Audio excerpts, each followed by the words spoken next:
Good morning, everyone. Today is fifth lecture of microcontroller. Now, today we are going to learn about architecture of 8085 microprocessor. आपने last lecture features of microprocessor देखे, as well as I told you about the applications of microprocessor 8085.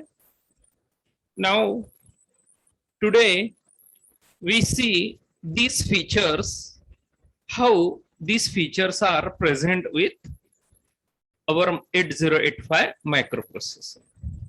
Okay, so now I am switching over the slides. See, you are now able to see the slide architecture of microprocessor 8085. Now, इस तरह का architecture 8085 processor में present रहता है. अभी आप इसको architecture कहिए या कुछ लोग यहाँ इसे ब्लॉक डायग्राम ऑफ माइक्रोप्रोसेसर 8085 कहते हैं. तो सी, इसमें बहुत सारे ऐसे अलग अलग सेक्शंस हैं. वह सेक्शन एक दूसरे को कनेक्टेड हैं और वह एक दूसरे के साथ वर्क कैरी आउट करते हैं और हमें उसी तरह एक ऑपरेशन स्ट्रेटजी रिजल्टेंट में मिलती है. इस आईसी में कुल मिलाकर 40 पिन है. This is a 40 pin IC. Okay, so these pins are shown you in this architecture. Similarly, you can see how these pins are related with the different sections which are present inside the architecture of microprocessor.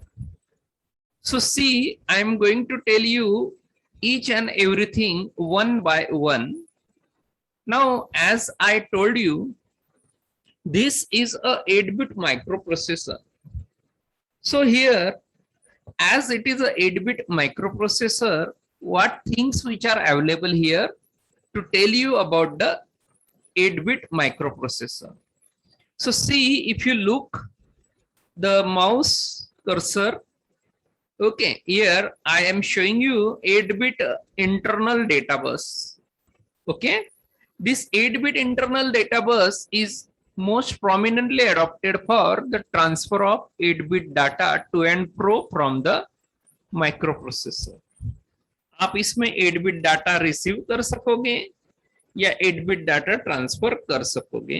ये पहला point हो गया 8-बिट का proof देने के लिए. Second point, it has a eight bit arithmetic logic unit. Because of that, here it can perform only eight bit operation. So 8-bit arithmetic and logical operation is possible with the help of ALU. Third point is here 8-bit accumulator. This is a 8-bit register. The purpose of this register is to hold 8-bit data when you perform a arithmetic and logical operation. Similarly, the fourth point which is available here हाँ, तो याद रखिए total 4 चीजें है यहाँ. They will focus you that this is a 8-bit microprocessor. What I said, first one is 8-bit internal data bus. Second, 8-bit arithmetic logic unit. Third is accumulator. And fourth one is, here you can find the registers. Here, whatever register you can see that is of 8-bit, like a B, C, D, E, H, and L register. These register are placed in left hand side of the architecture. See, whatever I am moving my mouse cursor where, okay, that is a register section. Okay, there you will find the 8-bit register. So these 4 proofs are enough for telling you that this is a 8-bit microprocessor. Now, second feature, I told you that this is a 40-pin IC. So as it has total number of pins are 40, so that's why it is a 40-pin IC. Okay, it has total 40 pins. External pins are there. So that's why these pins are helping you to communicate with the different peripheral. We see one by one what is the function of the pins. Okay, but at this moment, we will see the architecture. Now, here, if you look, now I am highlighting this entire block diagram for my explanations point of view. So see,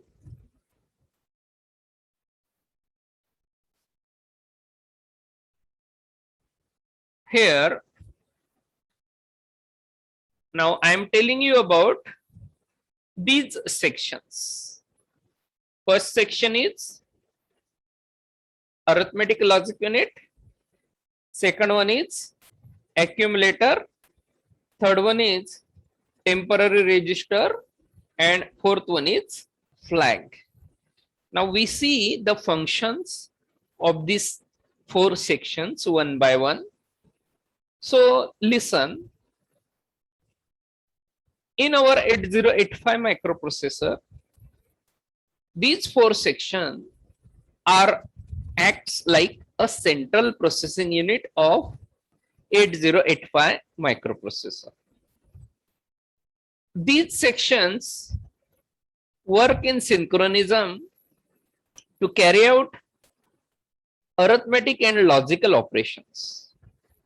So here, the arithmetic logic unit, if you see, it has 2 input arrow, big input arrow. See mouse cursor that I am showing here. Okay, that is the first one and second one. First one is coming from arithmetic.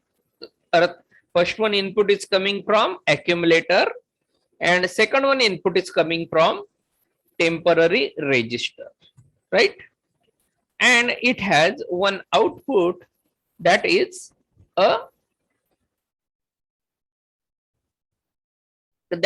connected to the 8-bit internal bus. Okay. Now see,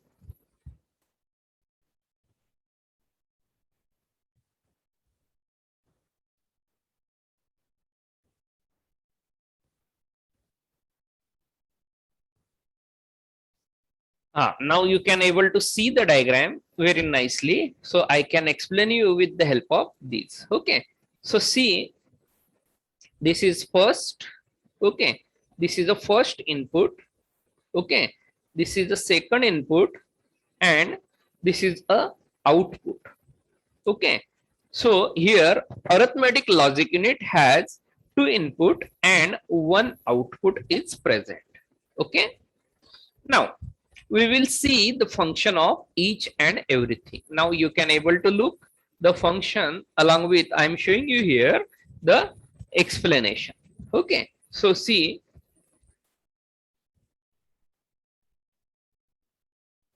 here first important function is it is used to perform the arithmetic operations like addition, subtraction, multiplication, division, increment, decrement, and logical operations.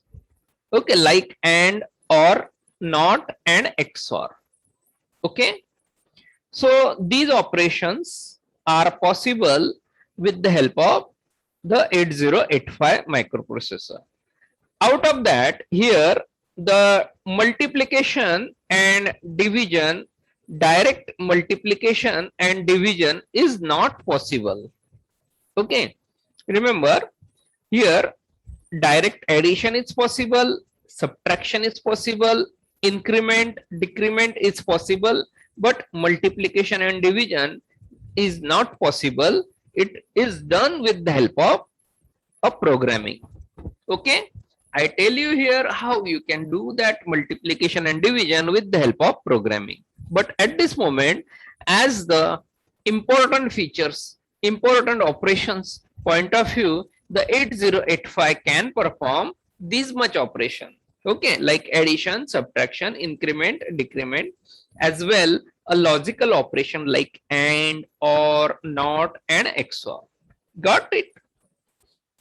Now, second point is it receive the data from accumulator and register or memory.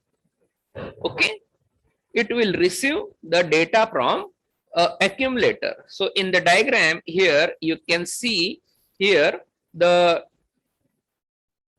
diagram shows you the accumulator. So here you can see because of the 8-bit internal data bus, this arrow is showing you a bidirectional things. Okay, so here this bidirectional things is showing you here the accumulator will able to receive, will able to transfer a data. So accumulator is a 8-bit register. Okay, it able to hold a 8-bit data. It able to hold a 8-bit data. That data you can, means accumulator can pass to the arithmetic logic unit via this bus, and that data will enter into the arithmetic logic unit. Okay, now the next point is the arithmetic logic. Okay. Here the second point is it will receive data from registers and memory. So here the register like B, C, D, E, H and L register may supply their data via this 8-bit internal bus, and that data enter into the temporary register. Okay, that temporary register will hold our data as long as the arithmetic logic unit will not demand. Remember, I am telling you the function of the temporary register. Temporary register is just a temporary register. It will hold data as long as the arithmetic logic unit will not demand. Now question, कौन data pass करेगा temporary register के द्वारा? Remember, temporary register B, C, D, E, H और L जो register यहाँ micro processor में present है, उनके द्वारा इस 8-बिट इंटरनल बस के ऊपर डाटा पास किया जाएगा और वह डाटा इस टेम्पररी रजिस्टर के द्वारा पास किया जाएगा. वह डाटा अरिथमेटिक लॉजिक यूनिट के पास as a second data receive होगा. Got it everyone? So here a arithmetic logic unit is responsible to receive the data from the accumulator as well as internal register or memory. तो वह data आपको accumulator से पहला data आएगा और remaining data will be coming from either register or either a external memory. Okay, again I am repeating here. Okay, the ALU has 2 input and 1 output. The ALU has 2 input and 1 output. The first input of ALU is obtained from accumulator. Okay, just I am repeating this again, just I have written it here also, so that's why I am just reading for you. Okay, the first input of ALU is obtained from accumulator, and the second input is obtained from temporary register. That is, it can receive data from either register, either memory, either user devices like IO devices. Okay, आप वहाँ data register के पास द्वारा पास कर सकते हो, memory के द्वारा पास कर सकते हो, या यूजर के द्वारा डाटा पास कर सकते हो. यूजर यानी यूजर कहाँ से डाटा पास करेगा? यूजर यानी ह्यूमन बीइंग. आप लोगों के पास मोबाइल है तो आप मोबाइल में डाटा कैसे पास करते हो? With the help of input output devices. तो इनपुट डिवाइसेस के द्वारा लाइक कीपैड है, टच स्क्रीन है, या आप वॉइस डाटा भेजते हो तो वह data as a input data कहलाएगा। तो यूजर वो डिवाइसेस के साथ कम्युनिकेट करेगा और वह डाटा वह प्रोसेसर में पास किया जाएगा, right.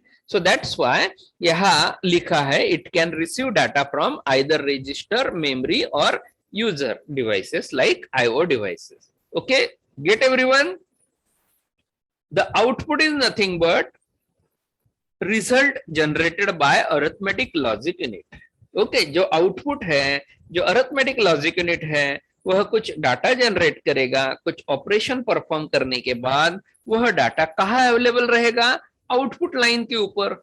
And then it is pass only into the accumulator through the internal bus. अभी यहाँ अगर मैं कोई अरिथमेटिक ऑपरेशन यहाँ पर कैरी आउट करता हूं, फॉर एग्जांपल एडिशन अगर किया इन दोनों डेटा के ऊपर, तो एडिशन होने के बाद यहाँ पर जो रिजल्ट जनरेट होगा वह यहाँ इस आउटपुट लाइन के ऊपर जनरेट होगा। और वह आउटपुट लाइन क्या करेगी? वह डाटा इस बस के द्वारा इस इंटरनल डाटा बस के ऊपर ट्रांसफर करेगा। लेकिन अरिथमेटिक लॉजिक यूनिट को डायरेक्ट कहीं भी ट्रांसफर करने की फैसिलिटी नहीं रहती है, तो वो डाटा क्या करेगा? वह डाटा एक्यूमुलेटर में पास कर देगा। तो एक्यूमुलेटर में जो पहला डाटा रहता था, पहला डाटा था, वह डाटा निकल जाएगा और जो सेकंड डाटा है, जो रिजल्ट है, वो यहाँ पे होल्ड किया जाएगा। Got it everyone? So that's why मैंने इस तरह का सेंटेंस यहाँ पर बताया कि भाई the output is generated, the output is nothing but a result generated by arithmetic logic unit। सभी को ध्यान दो, सभी को समझ में आया कि नहीं? Okay, it is available on the output line, it is pass only into the accumulator। इधर उधर कहीं नहीं जाएगा वो डाटा, सिर्फ accumulator में आएगा। Okay, through the internal data bus। got it the sentence? okay, according to the result it is set or reset the flag। अभी जैसे ही यहाँ पर अरिथमेटिक लॉजिक यूनिट एडिशन करेगा, सब्ट्रैक्शन करेगा, या इंक्रीज या डिक्रीज ऑपरेशन करेगा, या लॉजिकल ऑपरेशन करेगा, तो वह रिजल्ट का जो स्टेटस है, वह रिजल्ट का स्टेटस इस फ्लैग रजिस्टर में प्रेजेंट रहेगा। फ्लैग रजिस्टर यहाँ पर होल्ड करेगा वह रिजल्ट का स्टेटस। क्वेश्चन, सर रिजल्ट का स्टेटस बोले तो क्या होता है रिजल्ट का स्टेटस? फॉर एग्जाम्पल, आपने एग्जाम दिया, बराबर है कि नहीं? एग्जाम देने के बाद उसका रिजल्ट आया, ओके, उसका क्या स्टेटस आया? किसी को डिस्टिंक्शन मिला, ये स्टेटस है ना। किसी को फर्स्ट क्लास मिला, किसी को सेकंड क्लास मिला, किसी को पास क्लास मिला, या किसी को फेल हुआ, या किसी को एटीकेटी मिली, बराबर है ना। These are the status. Okay, so that's why these are result status. These result status are held by the flag register। अभी कौन से टाइप के स्टेटस हैं वह सारे मैं यहाँ पर बताऊंगा। Okay, so that's why one by one मैं ये फ्लैग रजिस्टर में क्या क्या इंटरनल थिंग्स रहती है वो सारी आपको क्लियर करूंगा। बट एट दिस मोमेंट याद रखिए, flag register is 8-bit register. It hold our data. Flag register is a 8-bit register। It hold a resultant status। Okay, it hold a resultant status। See that I am telling you here। Okay, flag register contain, okay, 5 flags। Okay, these flags are like sign, zero, auxiliary carry, parity and carry। These are 5 names that I told you। These 5 names belongs to 5 flags। So it consists of 5 independent flag in a 8-bit flag register। Okay, the flag are named as sign flag। Okay, sign flag क्या indicate करेगा? आपको sign बताएगा आपके result की क्या sign है, result positive है या नेगेटिव है। Okay, zero flag, zero flag यहाँ पर बताएगा कि आपका रिजल्ट एग्जैक्टली जीरो है या नॉन जीरो रिजल्ट है। ओके, आपका रिजल्ट यहाँ पर जीरो है या नॉन जीरो है। थर्ड है auxiliary carry flag. Auxiliary carry flag यानी यहाँ पर इन बिटवीन जब डाटा, जब एडिशन या सब्ट्रैक्शन होगा तो कोई इंटरनल इंटरमीडिएट कैरी जनरेट हुई है क्या? ओके, तो वो बात बताएगा। फिलहाल अभी नहीं समझेगा ऑक्सिलरी, मैं एग्जांपल के साथ आपको बताऊंगा। सिमिलरली पैरिटी फ्लैग है, तो यहाँ हम पैरिटी यानी इवन और नंबर और ऑड नंबर की बात करते हैं, तो उसी तरह पैरिटी फ्लैग यहाँ पर इंडिकेट करता है कि भाई हमारे जो रिजल्ट है उसमें even number of ones present है या odd number of ones present है। ओके, सिमिलरली एक लास्ट फ्लैग है कैरी। कैरी का मतलब है कि भाई यहाँ कोई एक्सेस बिट जनरेट हुआ क्या, तो वह एक्सेस बिट अगर जनरेट हुआ होगा तो उसकी इंफॉर्मेशन आपको यहाँ पर कैरी फ्लैग के द्वारा इन्फॉर्म की जाती है। तो ऐसे फ्लैग्स आपके पास यहाँ पर अवेलेबल रहेंगे। ओके, तो इस तरह यहाँ फ्लैग रजिस्टर प्रेजेंट रहता है। ओके, चलिए मैं और एक बार आपको रिपीट कर देता हूं एक्यूमुलेटर के बारे में और टेम्पररी रजिस्टर के बारे में। सी, एक्यूमुलेटर को शॉर्टली यहां कहा जाता है ए रजिस्टर। ओके, एक्यूमुलेटर को शॉर्टली हम यहां कहते हैं ए रजिस्टर। ओके, सो यह जो रजिस्टर है, यह रजिस्टर की जो लेंथ है वह 8 बिट की रहती है। So this is a 8 bit register. Okay, this 8-bit register is used for arithmetic and logical operation as well as it can perform a load and store operation। याद रखिए, ये जो 8-बिट रजिस्टर है एक्यूमुलेटर, ये क्या क्या तरह के ऑपरेशन परफॉर्म करता है, तो वो ऑपरेशन है यहाँ पर अरिथमेटिक ऑपरेशन परफॉर्म करेगा, लॉजिकल ऑपरेशन परफॉर्म करने के लिए हेल्प करेगा, आईओ ऑपरेशन या load and store operation perform करने के लिए हेल्प करेगा। ओके, तो मैं एक एक करके उसको बता रहा हूं। अभी आपने यहाँ पर अरिथमेटिक ऑपरेशन देखा, एडिशन और सब्ट्रैक्शन। सेकंड आता है लॉजिकल ऑपरेशन। लॉजिकल यानी एंड और नॉट और XOR, got it. Similarly input और आउटपुट। इनपुट और आउटपुट यानी कैसा कि अगर हम कीबोर्ड से डाटा लेते हैं या टच स्क्रीन से डाटा लेते हैं तो वो इनपुट हो गया ना, तो वो इनपुट डाटा गैदर करने के लिए हमें इनपुट ऑपरेशन यहाँ पर रहेगा। अगर आप उसे डिस्प्ले करना चाहते हो डाटा के लिए तो आउटपुट ऑपरेशन रहेगा। आउटपुट माने अगर आप वह डाटा एलईडी के ऊपर डिस्प्ले कराओगे, एलसीडी के ऊपर डिस्प्ले कराओगे, 7 सेगमेंट के ऊपर डिस्प्ले कराओगे या उसे स्पीकर के ऊपर आप पास करोगे तो वह आपको आउटपुट ऑपरेशन कहलाएगा। Got it everyone. Similarly load and store operation. अभी लोड और स्टोर यानी कैसा कि डाटा लेकर आओगे तो उसे लोड ऑपरेशन बोलोगे, डाटा देना है कहीं मेमोरी में कहीं रजिस्टर में तो उसे स्टोर ऑपरेशन कहेंगे। Okay, got the idea about all the operation perform by the arithmetic by the accumulator. सभी को समझ में आया कि भाई एक्यूमुलेटर किस तरह के ऑपरेशन परफॉर्म करता है। Okay, similarly this is a default register of microprocessor 8085। Remember, इस रजिस्टर को डिफॉल्ट रजिस्टर कहा गया है 8085 का। क्वेश्चन सर डिफॉल्ट रजिस्टर माने क्या?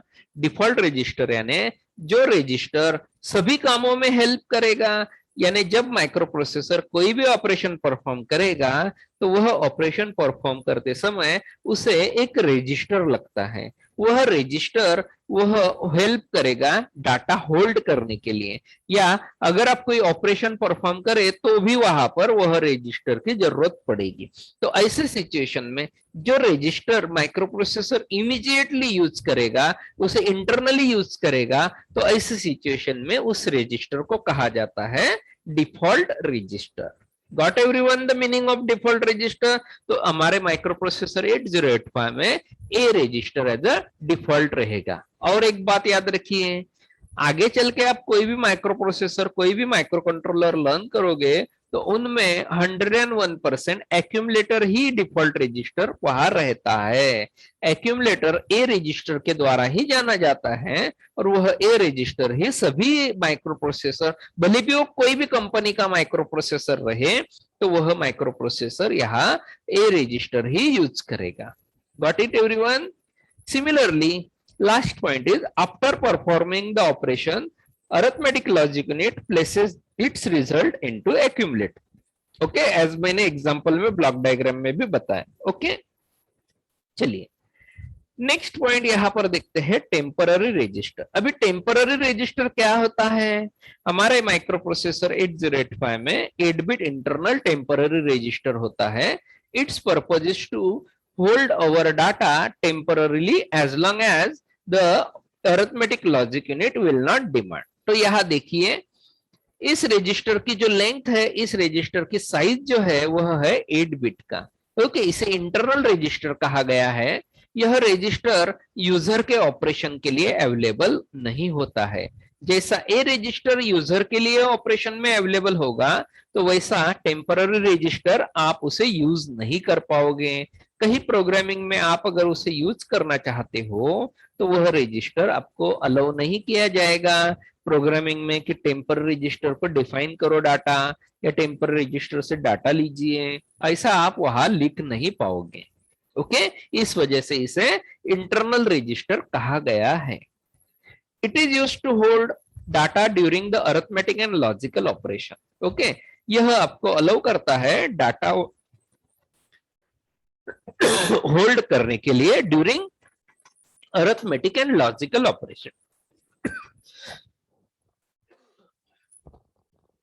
Similarly, it is used in accumulator based instruction to store the second operand temporarily. इस register का जो पर्पस है और एक पर्पस जो, जब आप यहाँ पर एक्यूमुलेटर बेस्ड इंस्ट्रक्शन अगर यूज कर रहे हो, अगर एक्यूमुलेटर को कोई इंस्ट्रक्शन में यूज किया जा रहा है, तो वह यूज करते समय यह जो टेम्पररी रजिस्टर है, यह टेम्पररी रजिस्टर में एक कोई डाटा यहाँ इसमें प्रेजेंट रहता है, उसे कहा जाता है सेकंड ऑपरेंड। वह सेकंड ऑपरेंड यानी ऑपरेंड माने डाटा, तो सेकंड डाटा यहाँ जो प्रेजेंट रहता है, तो वह डाटा होल्ड करने के लिए इस टेम्पररी रजिस्टर को यूज किया जाता है माइक्रो प्रोसेसर के द्वारा। Getting everyone? कोई डाउट? आपको ये चारों चीजें समझ में आ गई? क्या क्या मैंने पॉइंट बताया? Arithmetic and logic unit, second accumulator, third temporary register और फोर्थ फ्लैग रजिस्टर। ओके, इस स्ट्रक्चर में आपको यहाँ पर ये सारी चीजें बताई है। ओके, अभी और एक बात याद रखना, यहाँ पर एक्यूमुलेटर को बाय डायरेक्शनल एरो है बस लाइंस, बस के बिटवीन और एक्यूमुलेटर के बिटवीन, यानी एक्यूमुलेटर आपको बाय डायरेक्शनल ऑपरेशन देता है। ओके, वैसे ही टेम्पररी रजिस्टर में सिर्फ एक ही डायरेक्शन से एरो है, दो डायरेक्शन नहीं है उसे, यानी आप टेम्पररी रजिस्टर का यूज नहीं कर पाओगे, यानी टेम्पररी रजिस्टर से डाटा ले नहीं पाओगे। यानी एक्यूमुलेटर से डेटा लेना होगा तो पॉसिबल होगा क्या? यस, पॉसिबल होगा। टेम्पररी रजिस्टर से डाटा लेना पॉसिबल होगा क्या? नहीं होगा, वह सिर्फ यूनिडायरेक्शनल है। फ्लैग रजिस्टर को आप रीड कर पाओगे क्या? हाँ। फ्लैग रजिस्टर में डाटा सेट कर पाओगे क्या? हाँ। आप फ्लैग रजिस्टर में डाटा डाल सकते हो, फ्लैग रजिस्टर से डाटा ले सकते हो। Okay, getting everyone? कोई डाउट? गेटिंग? सभी को समझ में आ गई सभी चीजें? ओके, चलिए अभी आर्किटेक्चर में फिर से आता हूं। अभी ये सेक्शन हमने यहाँ पर अंडरस्टैंड कर लिया। ओके, इसके नीचे देखिए यहाँ पर पावर सप्लाई दिया है +5 volt with respect to ground, यानी ये आईसी को ऑन और ऑफ करने के लिए आपको यहाँ पर +5 वोल्ट की रिक्वायरमेंट रहेगी with respect to ground. Okay, अगर आप +5 वोल्ट का पावर सप्लाई नहीं लगाओगे, रेगुलेटेड पावर सप्लाई नहीं लगाओगे, तो ये आईसी ऑन नहीं होगा, और यह आईसी अब ऑन होगा तो ये लॉजिक लेवल पे, लॉजिक लेवल के ऊपर काम करेगा। Logic level will be defined with the help of logic 0 bit and logic 1 bit. Okay, now second point that I would like to tell you here about the register. Okay, now see here, you can see the registers. Okay,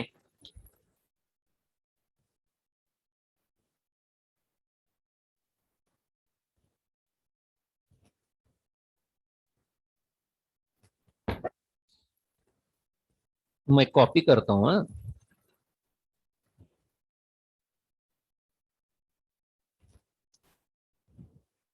okay, अभी आपको यहाँ पर registers दिखाई देंगे।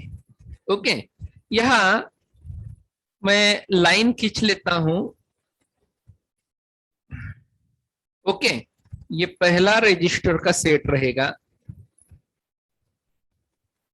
ये second register का set रहेगा, okay, और ये थर्ड रजिस्टर का सेट रहेगा। ओके, हाँ, अभी 1 2 3 क्या है, ये आपका रजिस्टर एरिया है। ओके, इसे हम कहते हैं रजिस्टर एरिया या रजिस्टर एरे। ओके, हाँ, थियरी में चलता हूं पहले। See, register array. Okay, register array में कितने सेक्शंस हैं? पहला सेक्शन है टेम्पररी रजिस्टर। टेम्पररी रजिस्टर में कौन कौन आते हैं? W and Z। ओके, तो W एंड Z आपको यहां पर दिखाई देंगे, उनके नाम है W register and Z register. Okay, second आएगा general purpose register. General purpose register में कौन कौन आएगा?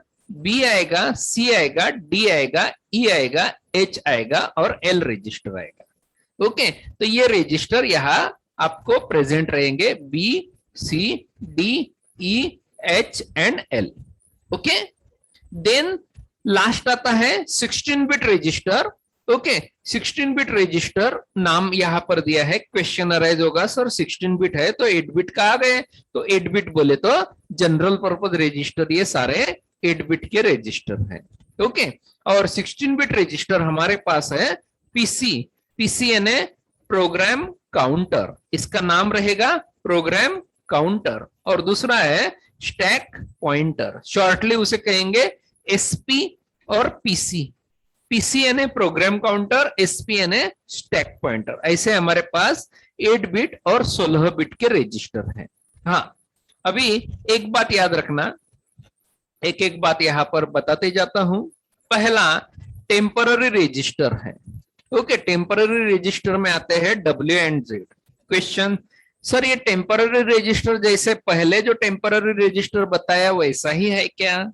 हाँ, उसका आंसर सेम रहेगा जो हमने ऑलरेडी आर्किटेक्चर में पहले जो देखा टेम्पररी रजिस्टर यहाँ।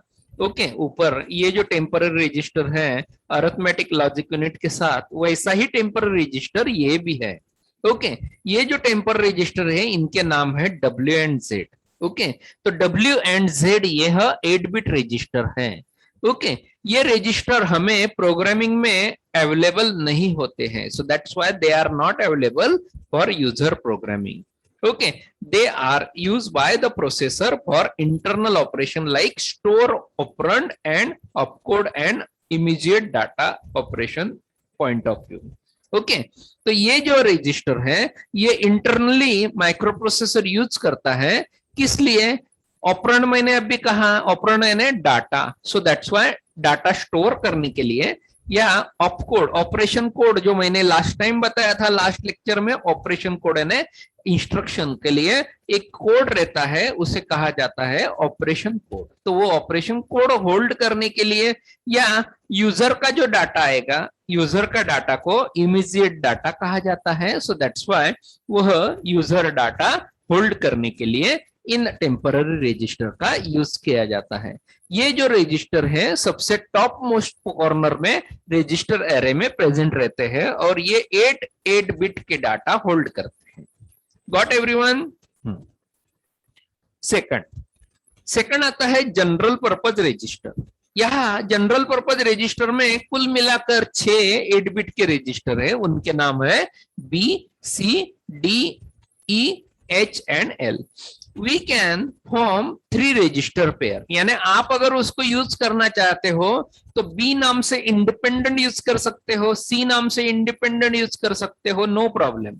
ओके, लेकिन अगर आपको इसका पेयर बनाना है, पेयर है ना, आपको 16 बिट का रजिस्टर बनाना है, तो 16 बिट का रजिस्टर बनाने के लिए आपको उसकी पेयर फॉर्म करनी पड़ेगी। तो पेयर आप यहाँ पर नाम के द्वारा जान सकते हो, यानी B को C के साथ अगर यूज किया तो BC पेयर हो जाएगी। तो यहाँ 8 bit B and 8 bit C register can be use together as 116 bit BC register pair. आप उसे B और C को ज्वाइन करोगे और उसे BC रजिस्टर पेयर से यूज करोगे। When use as a pair, C register contain lower byte and B register contain higher byte. Okay, तो अभी क्वेश्चन अराइज होगा, सर ये लोअर बाइट क्या होता है, हायर बाइट क्या होता है? तो मैं यहाँ अभी उसे क्लियर करता हूं, वेट, अगले लेक्चर में उसे क्लियर करूंगा। पहले मैं पेयर्स को यहाँ डिफाइन कर देता हूं, उसके बाद उसको क्लियर करता हूं। सिमिलरली हमारे पास सेकंड पेयर आएगी डीई, और उसके साथ थर्ड पेयर आएगी हमारे पास एच और एल। ओके, तो ऐसे हमारे पास यहाँ कुल मिलाकर 3 पेयर्स फॉर्म होंगे। तो 3 पेयर्स कौन कौन सी रहेगी, बीसी, डीई और H L. Okay, getting everyone? कोई डाउट रहेगा? आगे के लेक्चर में मैं और डिटेल में इसको जानकारी दूंगा, but because of the time limit I am ending this lecture here, so that's why thank you everyone, okay, watching for this lecture. Okay, तो सभी यहाँ पर प्रॉपरली लेक्चर अंडरस्टैंड किए होंगे। अगर किसी को कोई डाउट रहा होगा मेरे इस सेशन में, तो मुझे आप व्हाट्सएप पे पूछ सकते हो। अगर आपको यहाँ कोई एडिशनल जानकारी चाहिए तो भी मुझे व्हाट्सएप पे पुट आउट करिए। Okay, so thank you very much for watching this lecture, as well as share your attendance in the comment box. Okay, so thanks very much.